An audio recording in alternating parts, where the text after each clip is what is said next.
Few basic of English. अंग्रेजी की कुछ मूल्य बातें जिस पे ध्यान रखना जरूरी है। हर भाषा में कुछ भी कहने या लिखने के लिए शब्दों के समूह का प्रयोग होता है। शब्दों का वह समूह जिसमें किसी बात का भाव पूर्णतः स्पष्ट हो उसे वाक्य कहते हैं। दूसरे वाक्य में हम कह सकते हैं कि वाक्य वे हैं जिनमें सुनने वाले को पूर्ण संदेश का पता चल जाए, उसे ही हम वाक्य कहते हैं। या फिर अपन बोल सकते हैं, in every language there is a need of group of words to communicate. Such group of words that communicate a complete message is called a sentence. Classification 1। वाक्यों को उनके भाव व अर्थ के आधार पर निम्नलिखित 4 वर्गों में वर्गीकृत किया जाता है। हम बोल सकते हैं इंग्लिश में, on the basis of their sense and meanings sentence are classified in following 4 categories. Assertive या डिक्लेरेटिव सेंटेंस, जिसे बोलते हैं स्वीकारात्मक या कथनात्मक वाक्य।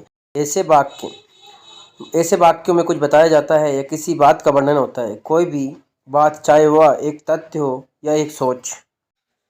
इंट्रोगेटिव सेंटेंस यानी प्रश्नवाचक वाक्य, ऐसे वाक्य जिनमें कोई प्रश्न पूछा जाता है।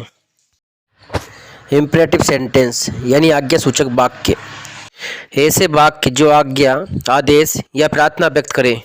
एक्सक्लेमेटरी सेंटेंस या विस्मयबोधक वाक्य, ऐसे वाक्य जिनमें अचानक उत्पन्न हुई भावनाओं जैसे दुख, खुशी, हैरानी, डर आदि की अभिव्यक्ति हो। ऑप्टेटिव सेंटेंस जिसे बोलते इच्छा सूचक वाक्य, ऐसे वाक्य जिनमें किसी के लिए कोई दुआ मांगी गई हो। क्लासिफिकेशन 2। दूसरे वर्गीकरण के अनुसार वाक्य निम्नलिखित 4 प्रकार के होते हैं जो अपन लोग आमतौर पर पढ़ते हैं। अपन लोग इस पिक्चर के माध्यम से समझ सकते हैं।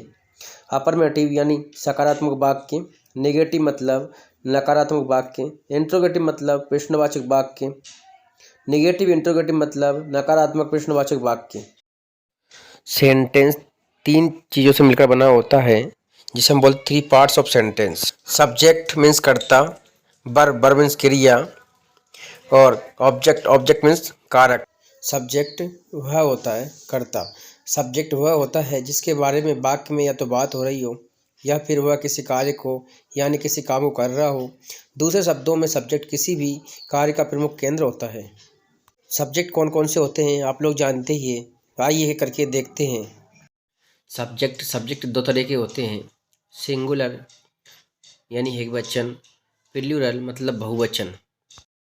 आई मतलब मैं, ही मतलब वह लड़के के लिए, सी मतलब वह लड़की के लिए, इट या फिर कोई नाम, भी मतलब हम, यू मतलब तुम, दे मतलब वे या फिर कोई 2 नाम। क्रिया यानी वर्ब मतलब क्रिया या काम। क्रिया वह है जिसके माध्यम से सब्जेक्ट के कार्य या अवस्था यानी स्थिति की जानकारी का पता चलता है, उसे हम वर्ब कहते हैं।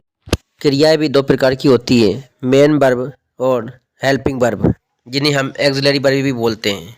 ऑब्जेक्ट मतलब कारक। कारक वह होता है जिस पर कर्ता के कार्य अवस्था का प्रभाव पड़ता है, वह कारक कहलाता है। यानी कर्ता के द्वारा जिस पर कार्य किया गया हो वही कारक कहलाता है। एग्जाम्पल के माध्यम से समझ लेते हैं, तो आइए देखते हैं। 2 सेंटेंस लिए हमने एग्जाम्पल के लिए। तो पहला सेंटेंस है आई गो टू स्कूल और दूसरा है आई रीड न्यूज़पेपर। यानी आई मतलब सब्जेक्ट हो गया हमारा, गो मतलब मेन वर्ब हो गई हमारी, और जो टू स्कूल बचा हुआ है वो हमारा हो गया ऑब्जेक्ट। इसी तरह हमारा दूसरा सेंटेंस है आई रीड न्यूज़पेपर। तो आई हमारा सब्जेक्ट हो गया, रीड मतलब मेन वर्ब हो गई, और न्यूज़पेपर जो बचा हुआ है वो हमारा है ऑब्जेक्ट।